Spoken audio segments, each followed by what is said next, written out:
So today is April 14th, 2019. My name is Chelsea Wen, and I'm here with Kelly Dong, and we are interviewing Judy Dai.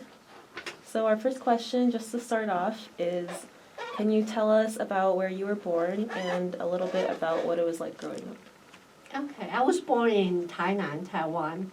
My parents were from mainland China, and they were there because they had jobs. So that's where I was born, and it was a nice family life. Taiwan was backward, and Tainan was even more backward during that time. This is, we were there from 1954 to 65. So I was born in 1954 and stayed there until I was 11. So Thailand was kind of backward during that time using today's standard because we had no air conditioning. It was hot as Houston, just humid as Houston, but no, there's no air conditioning. And we didn't have toilet, we didn't have refrigeration, and there is no telephone. But we were happy. It was a good life. You know, my mother was a high school teacher. My father was professor in the university. So I guess our income was considered to be high during that time. And Taiwan was never as bad as China. There's plenty of food. So there's no ready-made clothes. But we had a tailor. My mother would buy fabric and make clothes for us. We didn't have a car, so we go into a, how do you call it, 三轮车? Like a little, a person rides a bike in the front with a little thing in the back. Yeah. I don't remember what that's called. But basically we're happy, we had lots of friends. And it was very nice, close, safe community. Did you have any siblings? I have one older brother. And so did you grow up during the Cultural Revolution, but you were living in Taiwan? You got it wrong. Oh, I got it Taiwan wrong. didn't have Cultural Revolution. Oh, yeah, Cultural yeah, but- Revolution exclusively mainland China, and that's much later. That's in the 80s. Did that affect you at all? I was in America All right. I'm sorry. by then. Okay. So how did your parents raise you, and what expectations did they have? More or less the same as the Chinese parents here, were a lot of concentration on academics. And other than that, we got lessons for violin, and we didn't do well. We're not that interested, and had lessons in piano. We were at the beginning of things. I think back then we were one of the few families that started on classical music, and that got carried on later on that you can see in the Chinese families here. But we're always ahead. For some reason, always one of the first few. Because my father fell in love with classical music when he was in China before China turned communist. So he wanted us to do classical music as well. So there's a root for that. You understand that? Yeah, right. And then how did you come to America, and why did your family decide to move? My father was actually in America twice. When I was growing up, he wasn't home very much. He was in America studying. Okay. And the last time he came, I think he came in 1963, went to UC Berkeley and got a master's degree in civil engineer. And then he got a job. So he decided to bring us to America, mainly for education. Years later, Taiwan had an economic breakthrough, and then Taiwan was doing very well. So people who stay in Taiwan did very well economically. So that's not a reason for us to move. Our reason to move is my father believed that we'd get better education in America. What was your father's job? His first job was at the U.S. Army Corps of Engineers in Vicksburg. So we went from, of course my father was here already, but my mother brought my brother and myself over. So how long did you live in Mississippi for? We were there for 5 years, 65 to 1970. And then my father changed his job, which is great actually for me, because if I had graduated from the local high school. I would not get into MIT. My brother, who's 2.5 years older, he did well, but you know, it's not that he's, the preparation just wasn't good enough. But he did well enough to get into University of Wisconsin in medicine. He's a doctor. So we did well, but I think I had better opportunities because we moved to Chicago in 1970, and I went to a much better high school. Oh, okay. So did you find it hard to adjust to America? I actually did. I was 11 years of age. I didn't know what to expect, so it was kind of hard. Yeah. I think the parents always think you learn language quickly, but it's more than just language, it's also the culture. Your background is very different. And the kids know different things. And it's like they asked me, what is your religion? And we didn't have a religion. And people call us, aren't you Japanese? I said, why am I Japanese? I'm obviously Chinese. So there's a lot of culture gap as well, right? Did you start learning English when you came here, or did you start in Taiwan? I started a little bit when I was in Taiwan. Back then, we didn't teach English in school until junior high, so I missed it. My brother had a little bit. So my mother was actually teaching me English, but retrospectively, her English wasn't that great. So, but she tries. So after dinner, she would sit down with me and go over these big, thick books. I think geography and history were the hardest subjects because there's so much reading. But the math was so easy. I was at least 2 years ahead coming over here. Yeah. So in Mississippi, what were your schoolmates like? Were there a lot of Asian people? No, there wasn't any. Okay. There was some, and that was kind of interesting, that I don't know whether you are aware of, there were some Cantonese immigrants that came over to the States. They came over as laborers. And then they saved a lot of money, not a lot of money, they saved everything that they could have saved. And they went to the Mississippi Delta area. And they opened up small grocery stores. Those were the only Chinese or the only Asian in Vicksburg or the whole Delta area. And they were very friendly to us. We didn't even speak the same language. We didn't speak Cantonese. They spoke Cantonese. They didn't speak Mandarin. And they spoke a little bit of English.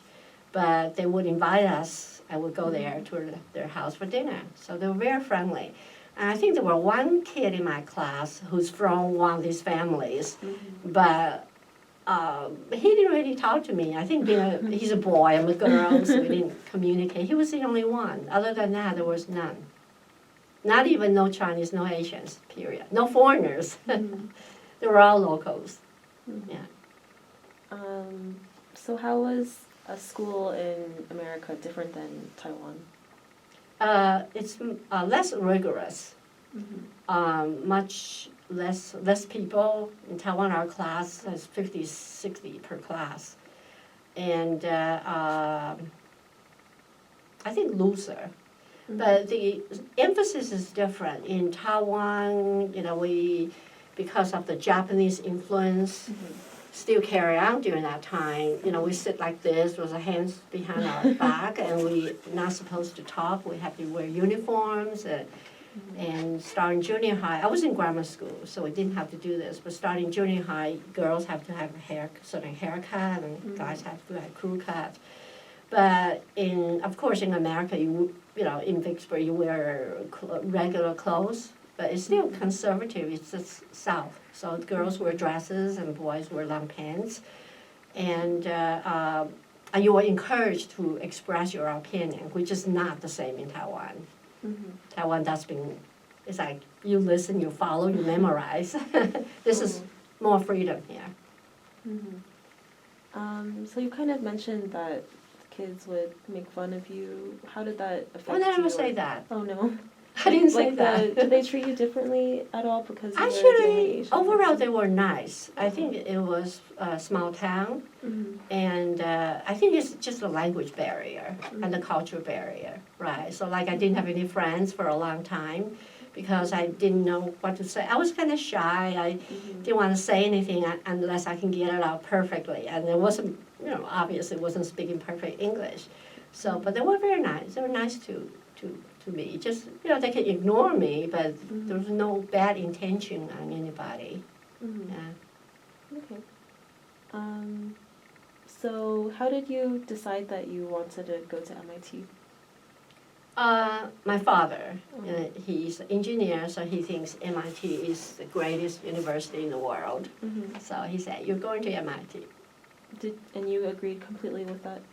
Yeah, that's fine. Yeah, right. But then we were in Chicago, where I went to high school in Skokie, which is a Jewish community. Mhm. So back then, people don't apply outside the state. So there's only a few of us applying, even for a Jewish community, good high school. Mhm. So that's why these Ivy League schools are much easier to get in, because most people don't want to go out of state.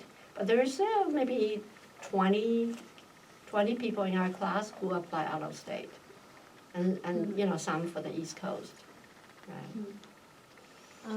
So why did you decide on majoring in physics? I thought it was cool. I had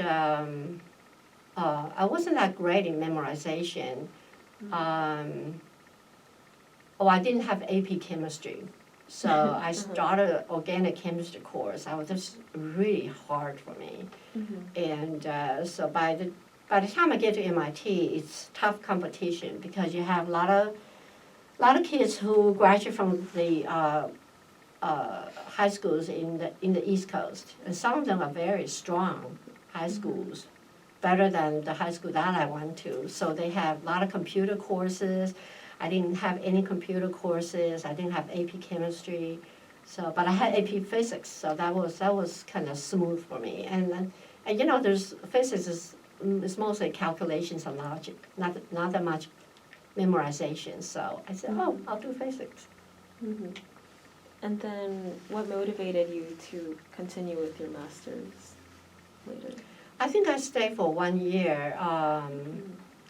Made really a rash decision to go to medical school, and then I didn't have the courses, so I kind of have to stay for 1 extra year, just to make up the pre-med courses. But since I was there already, I actually took 1 year as a graduate student in nuclear engineering. So when did you decide you wanted to go to medical school? The senior year. Oh, okay. Yeah, right. Why Kind of late. Yeah. Was there any reason, a specific reason? It was kind of stupid reason, but I don't want to talk about it.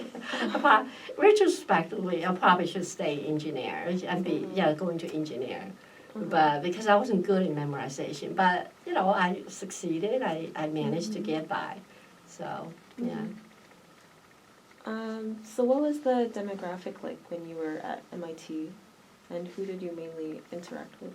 It's a joke. It's like 50%. It's a joke. People say 50% Jews and 50% Chinese. But in reality, of course, it may be. I don't know. It's a rough guess. Maybe 20% Chinese, and some are Asian. Maybe not 10% Asian. And there's about 20-30% Chinese or Asian. But among Asians, mostly Chinese. And did you mostly hang out with Chinese people, or? Actually, I did. But well, both. But more with Chinese. But that's the first time in my life, actually. Well, I wouldn't say the first time, but because in high school when we moved to Skokie, there were Chinese families there. So I probably hang out mostly with Chinese, more so, right? But not exclusively. So, what kind of extracurriculars did you do at school, or what hobbies did you have? I don't have any I don't remember I had any hobbies. I think I was just studying and have fun, and can't remember what I joined. I joined the Chinese Student Association, I guess. What else did I do? I think I did ballroom dance for a while. Oh, okay. It's been a long time. Uh-huh. Mm-hmm. Yeah. So why did you later decide to go to Canada to get your medical degree?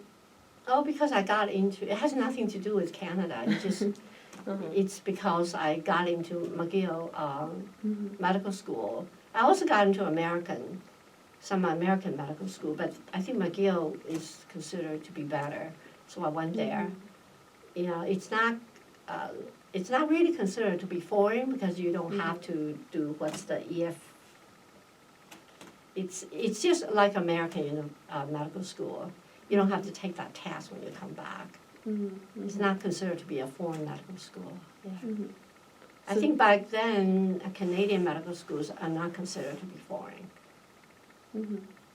So how was it adjusting to Canada versus America? I actually didn't like Canada as much. I think McGill makes me feel more foreign as compared to Boston, right? I think the people there, mostly from Montreal, they're not from other cities. Like here, you go to university, there's a lot of people from outside. You know, you have foreign students, you have people from other states. But in Montreal, although McGill is considered to be an internationally known university, but I think it's much more local. And so being local, they sort of just hang out with their own buddies or people who went to high school with, their neighbors or whatever, you know. So we're kind of, I feel more like an outsider. Yeah, so I hang out with the ones from America. Okay. And not so much with the local. Yeah. So what motivated you to become a doctor, or why did you specifically choose anesthesiology? I guess when you're young, you don't always decide things the proper way, put it this way. My brother was, I think he was in medical school, or he's probably, I think he finished medical school already. So I said, what should I go into? He said, oh, anesthesiology seems to be having an easier lifestyle, which didn't turn out to be. But I think that he told me, you know, I think that's what he told me. So I probably should have gone into like radiation, and something had to do with radiation therapy because of my physics background. But I think I didn't get in any of those programs, unfortunately. And that's when I found out that there is a difficulty when you come back because most American hospitals don't know much about, you know, Montreal and McGill University. So when I come back, I realized it was not to my advantage. Right. So did your parents push both you and your brother to become doctors? No. No? Actually, no. My brother had always wanted to be a doctor ever since he was like this big. So no, they just my father always promotes, which I think your generation take it for granted, but kind of equality between women and men. Going back to his family, when he was growing up, his father, who's my grandfather, believes in equal education for men and women, which is unusual for that generation. And so my father say that both of you has to have advanced degrees, but he didn't specifically say medical school. Do you think since he was an engineer, he maybe wanted you to follow his footsteps? He wants me to be a physics professor. Now I remember, right. But, you know, I don't think I can do that in academia. It was just really, really hard to be a physics professor. You have to really to excel in physics, and, you know, you have to do theoreticals, a lot of theoretical. You can do theoretical and applied, but I just think it's really difficult. But I think, you know, I can be an engineer, of course, right. So can you describe your career or how you progressed from med school to working in a hospital? Well, as a doctor, you work in the hospital, Mhm. so, Was it? what is your question? I mean, like, how was your experience, or did you have any difficulties, or? I think med school was hard. Mhm. It was a lot of hard work, long hours. And if, by the second year of medical school, we start taking calls. And actually, the calls in Montreal, on average, are not so much the calls. The years of training in Canada was longer than America. But of course, I wasn't there for residency. But the hours were long, Mhm. and I think it's it's a difficult career to go into, right? Because you can't sleep at night. You have to take care of the patients at night, Mhm. taking calls, a lot of tests, a lot of work. Mhm. A lot of studying. Yeah, it was an easy career to go into. So how long did you work at a hospital before you transitioned to private practice? I actually started in private practice in Oh, okay. Houston. Mhm. Right, I was at the, what used to be called, may have a different name now, Conroe Regional Hospital. When I came back to Houston, I was hired by the anesthesiology group there. So that was private practice. Okay. And then I went to MD Anderson. And then after MD Anderson, I came out to do private practice. Mhm. Yeah. Did you prefer one over the other? When I came out, I was mainly doing pain management. Whereas at MD Anderson, I was doing anesthesiology and pain management. Mhm. So what's nice about pain management is that you're on call, but you never get called because there's no emergency.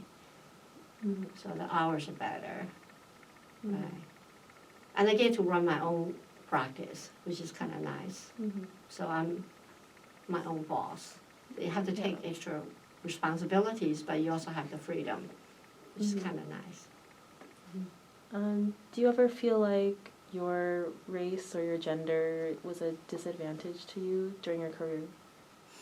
For sure, it's not an advantage. It's a Uh-huh. disadvantage. I think it's not too bad. Mhm. I think it's not so much discrimination as more like isolation. I give you an example. Like if you go to, for some reason at Memorial City Doctors Lounge, the women doctors don't go there. There's a lot of female doctors by now, although when I first started there wasn't. And sometimes the men only talk to the men. They talk about golf. They talk about sports. I can talk politics, but I can't talk sports. So it's kind of like that kind of isolation. You're not one of the guys. Okay, I think all women run into that. Okay, and the women don't show up, so I don't know why. I'm one of the few women doctors who show up at the doctor lounge and socialize with everybody. After a while, I'm used to it. They used to have small tables, so, and if I don't know them, I don't know where to sit, so I just sit down and introduce myself. So you get used to it after a while, but I think sometimes you lose out on that. And I have to say, I saw a lot of Jewish doctors that they're very supportive of each other. But when I started, there wasn't enough. In my community, in my practice community, there's not very many Chinese doctors. So I never got any support for somebody from my own background where I can see the Jews. They're all very supportive of each other, which does make a difference, I think, in the long run. Yeah. It's not something that you cannot overcome, but it is certainly an advantage. Mhm. Do you think the Asian community is stronger now in the medical field? Oh, definitely. There's much higher numbers. But I think Chinese culturally are not united. They see more of, especially the first generation immigrant, they see more of the differences rather than the sameness. They don't see that from the American view, we're all the same. But they see themselves as from Hong Kong, they speak Cantonese, they're from mainland China, from Taiwan, or you're American born, we're all different. And they didn't see that we're actually all the same. We don't have the instinct to survive in a foreign country. We have the cultural background to emphasize education is being very important, but after education, after you finish school, when you go out to work, there's no guidance. There's no structure to help you to survive in the outside world, so there's a bamboo sitting, okay? That's one of the reasons. Whereas, but I think as time goes by, the Asian or the Chinese will start to understand that you gotta have some kind of structure, some ways of going up in society that it's not just yourself. You depend and you're part of this structure, which will help you. You will help each other. So what do you think has been the most difficult part of being a physician or an anesthesiologist?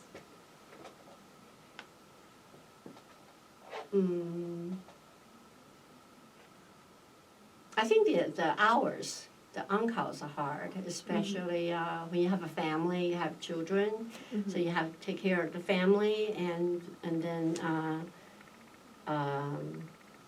and do well in your job. I think the hardest part is the hours, the long hours. You know, physician jobs are not 40 hours. Not 40 hours a week. It's I think for years and years I carried about probably 60 to 70 hours a week, right? When I do private practice, I wasn't doing anesthesiology anymore, but I think I have to go to the hospital to see patients and see patients in my own office, and also take care of the financial part of it, hiring, take care of my staff. So I think there's extra time there as well.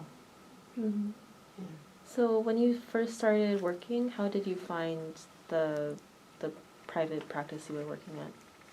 You mean my own practice? The very first one that you worked at. At Conroe? That one was okay. It wasn't bad. You know, I was doing a lot of calls. The calls were, but I think I was younger, so I didn't mind it as much. I just finished residency. I'm used to being on call. So it was fine. I liked the job, right? It was just that we decided we're not going to live up there. That was quite a long drive from Houston, right? So that's why I got a job in the medical center. And what specifically do you do when you treat patients? When I see patients nowadays? Okay, well, I talk to my patient and find out what's been going on. Do they have any complaints? Pain management is basically medications, so you prescribe medications, and you do procedures either in the office or in the hospital. We do a lot of spinal procedures, you know, because most pain doctors are anesthesiologists, and anesthesiologists do spinals and epidurals, and, which are regional anesthesia rather than general anesthesia. So that's why most pain doctors are anesthesiologists, because we do those procedures. So it's procedure implantation, and medications. Do you see a trend in the demographics of your patients? Not so much. Let's see. Not so much in my patients. I definitely see it in the doctors. The patients, you know, Houston has a high number of Hispanics, so my patients probably 10% Hispanic. The other 90% are mostly, you know, just it reflects the racial diversity in Houston, put it this way. But as the years go by, I didn't see much of difference. No. But among the doctors, there's a big difference, I think. Yeah, right. What do you mean by that? There's more and more Asians. It used to be like the Indian, the Chinese doctors, they're foreign graduate, and now they're children who are American born. Yeah, right. If you ever go to a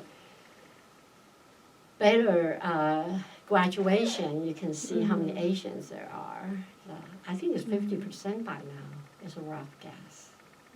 Probably even higher, right? And then you see the doctors, the changing in demographics in the doctors as well. A lot of foreign names. What other things do you think you've seen change in the medical field over years? I think there's more acceptance of women. When I was doing residencies, like we go in a group, there's a resident medical student and attending, so we go and see the patient in the morning. And there's a few times they would stop me and say, oh, please give me a box of Kleenex. It's always me, you know, because they think I was a nurse. They didn't realize I'm one of the future doctors, right? And although in McGill, our class is 50% female. But if you go up the level, then you see there's a reduction in the number of women. But now women doctors are just fully accepted. Okay? Where there was a little bit of that in the beginning when I was in medical school. But when I was in residency in the States, I don't see that very often. Kelly? Sure. Or do you want to take a break first, or do you want to just? Oh no, we can just finish. We can Okay. just finish. Yeah, right. Sure. So what do you think about like these certain careers, like being a doctor, engineer, being like very associated with Asian Americans nowadays? Do you have any like opinions on that recent trend? I think it has always been there. But Of course, the American immigration, for legal immigration, they pick the scientists, the doctors, and the engineers. Doctors not so much from the Chinese places like China, Taiwan, and Hong Kong, but Indian doctors, yes. Because I think there's a shortage of these three professionals in America. So it has always been there. You know, my father, I'm sure we got our citizenship because of that same reason. You know, there was a Chinese Exclusion Act, but I think that was removed. You guys probably know better than me. But when President Kennedy changed the immigration policy, and that's when we came in 1965. So we didn't have any problem as much, you know, in terms of getting the legal status. But now, of course, with Trump being president, it's probably a little harder. How did you meet your husband, and did he have any impact on your career at all? No impact on my career. We met in Cambridge. He was he's from Harvard. He was in graduate school at Harvard, and I was undergrad at MIT. That's how we met, right? So that's like how most people met in college.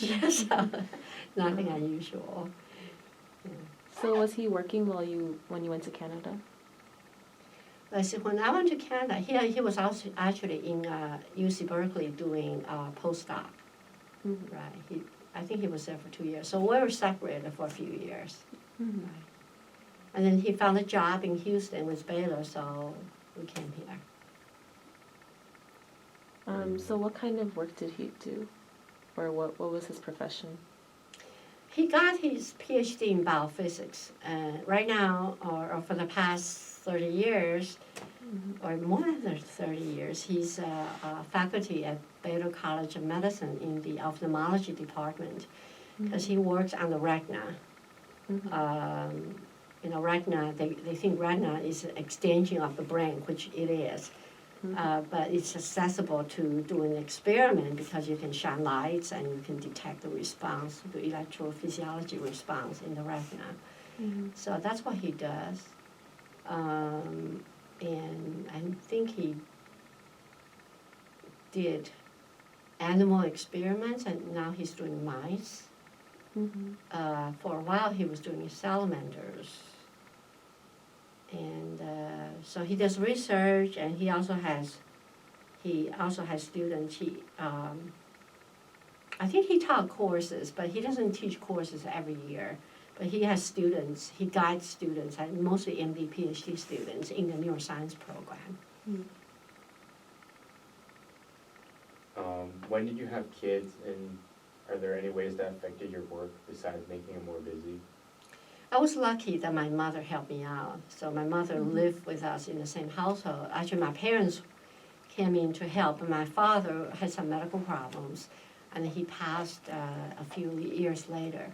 So I think I was lucky that, my two children are 8 years apart. So I didn't have little kids, two little kids at the same time, just one little child. And then there's my mother, and we had a housekeeper. So we had two women taking care of one child. Actually, 4 people taking care of one child, so it wasn't that bad. So how did you balance your work and family life while raising your kids?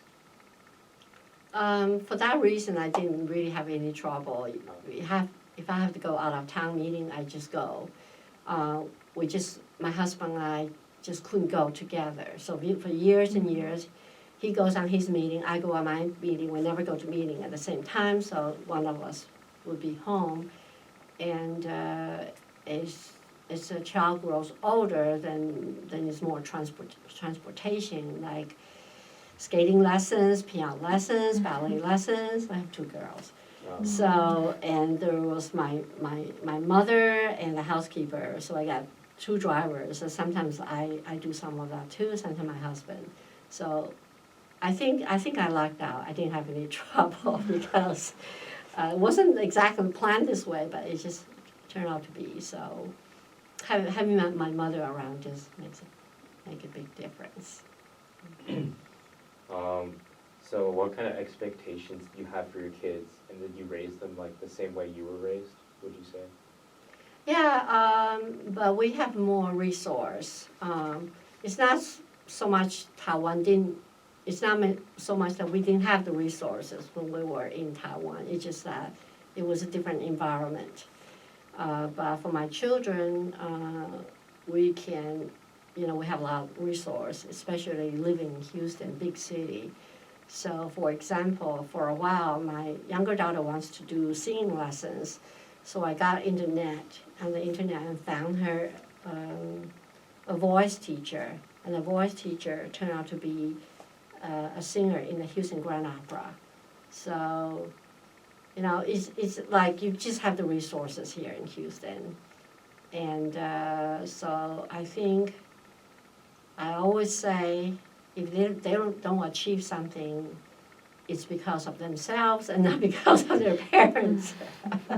So, because I think we also have the financial resource to help them out. Like when they were in high school, I take them to these high school programs on college campus, and which were expensive, right?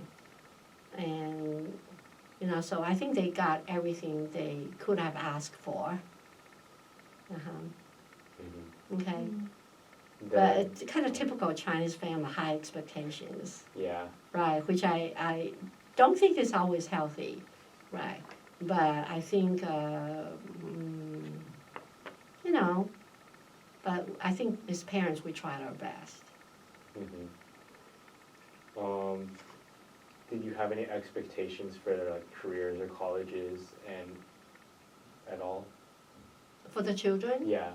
Oh yeah, it was obvious they're supposed to go to Ivy League schools. But we didn't really guide them too much along the career path. My older daughter is strong in everything, but especially science. So she's heading toward either scientist, engineer, or medicine. And she didn't want to do engineering, she didn't want to do research, so she ended up going to medical school. So where did your kids end up going to college, and what do they do now? Also, the older daughter went to Harvard and Columbia Medical School, and she's an ophthalmologist. And right now, she's in the Bay Area, working for a pharmaceutical company. The younger one is not as strong in, or not as interested in science. So business major, going to business. So I don't think my kids are any different from what most Asian younger generation are doing right now. So she's a business major. She's a CEO doing a startup now in the Bay Area. Yeah. So I think we're kind of, we're not unusual. We're like typical.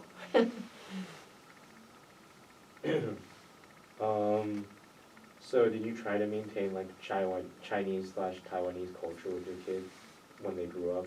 And we're mainly Chinese because there's a real cultural difference. We're not Taiwanese. We're from mainland China. My parents were from mainland China, so we are 外省人, out of province people. So which there is a difference if you live in Taiwan. So we try our best.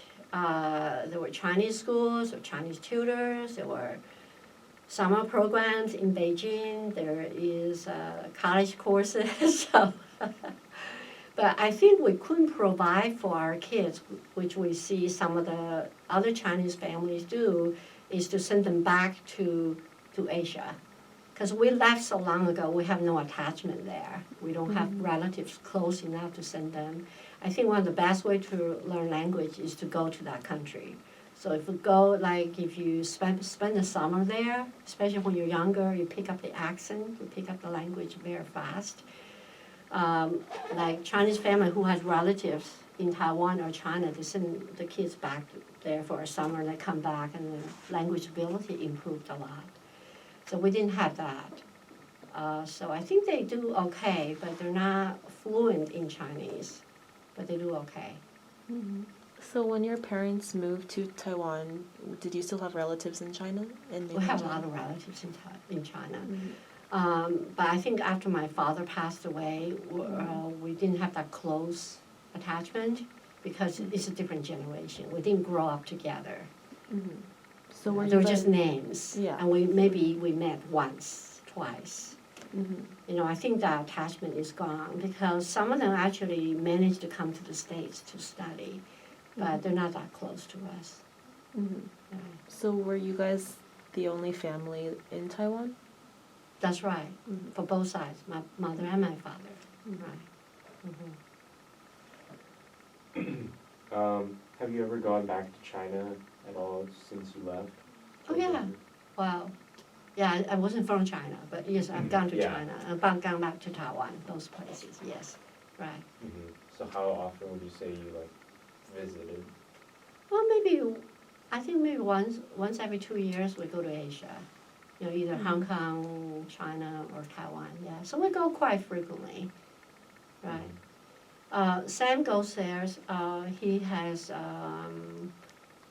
connection with the university in Hong Kong, so he goes there and teach a course every year. So sometimes I go with him, and then we would travel to either to Taiwan or to China. So after living in the U.S. for so long, do you still feel that connection to China? Yeah, I think it's always kind of interesting for me to go there, but I'm definitely not one of them. And they recognize that as well. We walk it used to be we walk on the street, they can tell that we're not local. But now it's harder because the clothes, hair is the same. But it was kind of interesting to go there in 1979. We went there.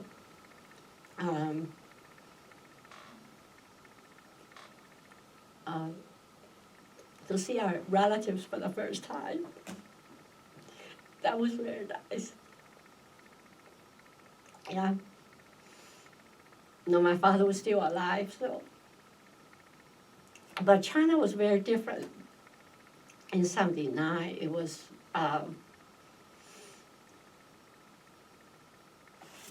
sea of blue. You don't see that now, but it was like a true communist country.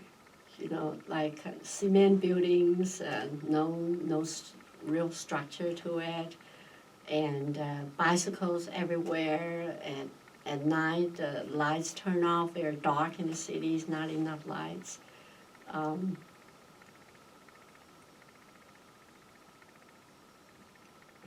Yeah, that was kind of interesting. So for your generation, you don't see that. The China you see now has moved on.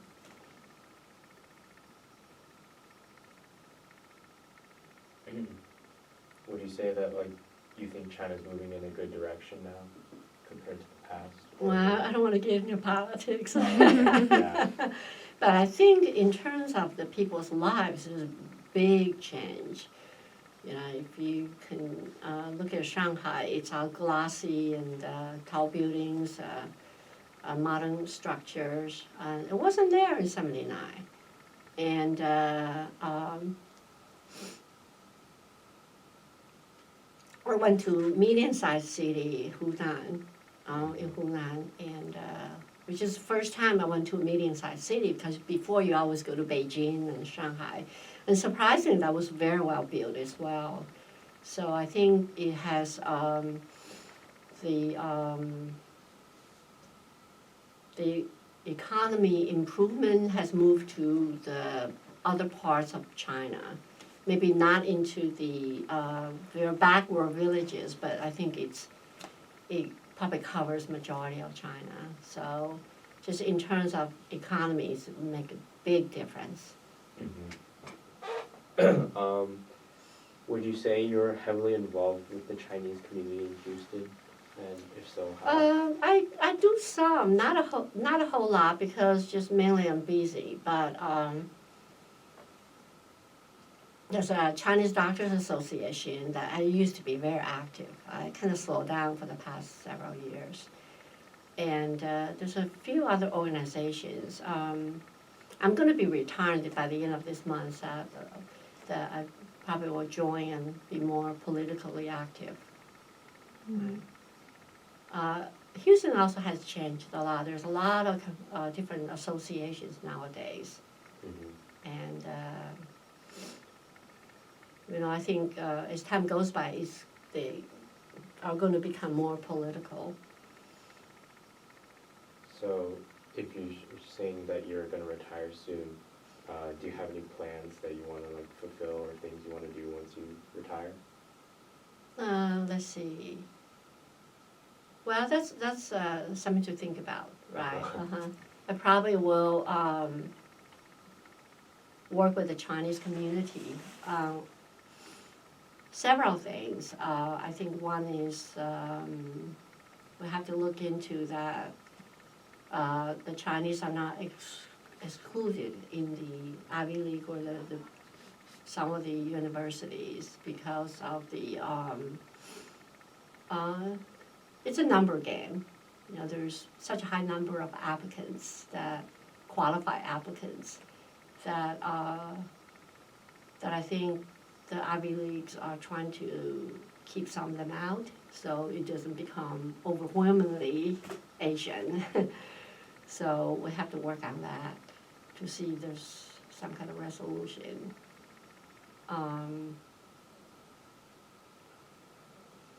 I don't think politically we're going to get, it's hard to get anywhere because just the number is not high enough, because in politics it goes by votes. The only place you can do that is probably in California, where there's a high Asian, high Chinese population. But I think as I always say, you have to look what the Jews are doing. That's the number one minority. It's very, very successful. And one factor is money.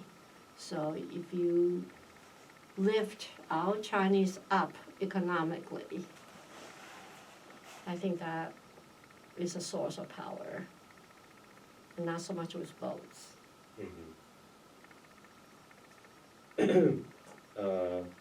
What would you think is different in this generation of Chinese Americans right now compared to yours?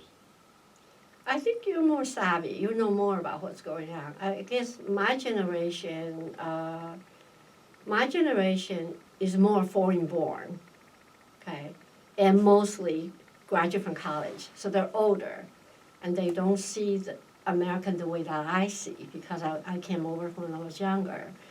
And I think as time goes by, we realize what's going on, and in order to be successful, you have to have a strategy. Okay, and the strategy is not just you, but it depends on your community to be successful, right? I think your generation is going to see that.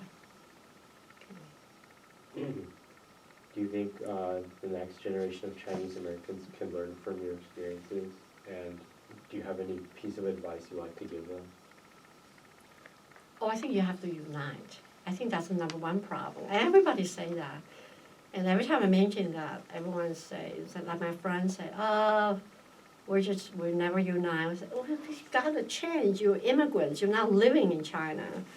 You have to have some kind of immigrant mentality of getting ahead. So I think unity is very important. Mm-hmm. You can't look at your differences. You have to look at that you are all trying to do well in America, and you have to unite.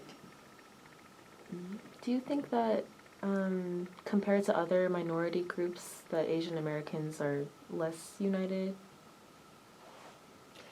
Other than the Jews, I don't think any other ethnic group is united. The Hispanic are not. They're not united at all. You know, I mean, there's up to a certain point, yes, but not like. I think Hispanics have numbers. The blacks have numbers. We don't have numbers. But we have culture and we have education. Yeah. And the culture is never going to be dead because there's so many of us. You're looking at 1.4 billion population, and there's constant immigration coming out from Asia. So the culture is always going to be there. So I think we're not worried about being diluted or the language is going to be lost or what. That's the strength is in numbers, but then you have to play the game right.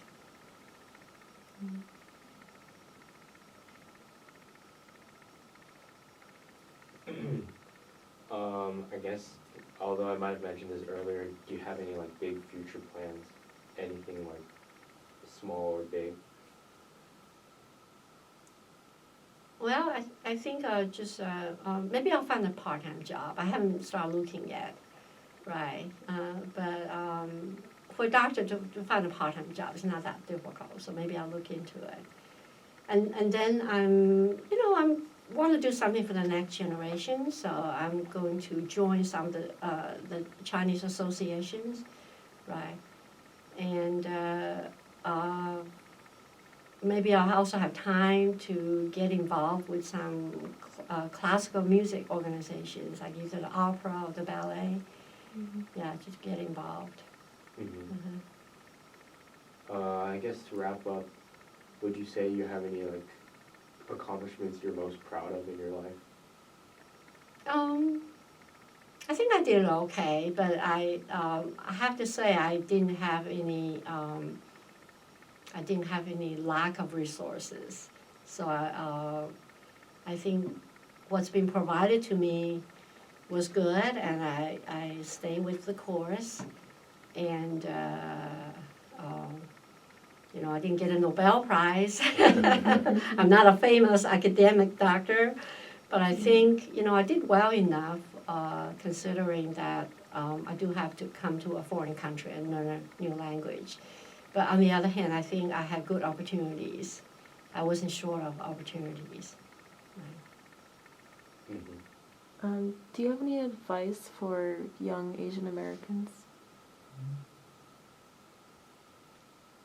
I think you got plenty of advice up to your last year of education. I think among the Chinese, I don't call Asian because I don't really understand what the Indians are doing exactly the same thing we're doing, I think. It's education. But I think what you are missing is after you finish school, there's no advice. You may not get any advice from your parents. Unless your parents been here for a long time. It kind of stops here. And then you're on your own, you join a corporation, you're working on Wall Street, or you go and get hired by the medical group. Then the game is different. And I think that's when you realize you have to have mentorship, some kind of unity. Maybe the older members of the group can help the younger ones. And, I have a theory I can share with you. And that is, when you spend money, all your money goes to Chinese only. It's a very powerful theory. For example, if I want to buy a house, I will buy it from a Chinese constructor. I will buy it from a Chinese real estate person. If everybody does that, that real estate person would be doing very well. The Chinese constructor would do very well. And then they, in turn, every time they spend money, it goes to a Chinese business. That's what the Jews are doing. It's a very powerful concept. You don't have to do everything. Every time you hand out your money, think about it. It's like going to H Mart and Ranch. H Mart is Korean, Ranch is Chinese. We go to H Mart because we like the food. But it's like that kind of thinking process. You realize if everybody does that, it becomes a very strong community. Okay, it start at the base and build up. I think it's a concept that we don't have in our community. Have you seen any changes in the Chinese American community in Houston? The big change is when mainland Chinese start to come, because when most Chinatowns in America are Cantonese. Okay, they speak Cantonese, and Houston is different because Houston has later immigrants from Taiwan. So when we first came here, it's mostly people from Taiwan. But now, because mainland Chinese is such a much bigger group, so I think if you go to any Chinese community in America, it's mainland Chinese, right? So that's a big change, and we have better Chinese food, I guess, more choice. Mm-hmm. And if you go to the medical center, which is right next door, you have all these scientists and doctors from China. So I think that's a big change. Yeah. So with my generation, we didn't see them. But with my older daughter, her friends and her classmates were born in China and came over when they were little. And with my younger daughter, they were born in America. With your generation, they were probably all born here. Right. That's a big, I don't know what is your background. So, yeah, but that's a big difference. Mm-hmm. Right. Also, with China becoming a powerful country, I think that raises our status in some way. It put us at risk in some ways because of the spine issues. If you go to Los Alamos and work, you may have to be careful with things like that. So it puts you at risk in certain ways, but it puts you at advantage in certain ways. Mm-hmm. So I think that's the big difference. But I think also the Chinese community is becoming more political. I think they're mm-hmm. starting to get involved in some local elections. Do you think both young and older generations are getting involved in politics? The older ones, just a few, like Martha Wang and Teresa Chiang. Mm-hmm. The younger ones, yeah, there's some, right, yeah. We see the Indians do that too, right. I think the last OCA meeting I went to, there were Indian, there were Chinese running in the local elections. Yeah, that's new. There wasn't as much before, right? Uh-huh. What's the OCA? I think Organization of Chinese Americans. Mm. Yeah. Do you have any questions? No? Do you have anything else you'd like to mention? No, I think I talked a lot already. Okay, Okay, well, I guess we can just end it there. yeah.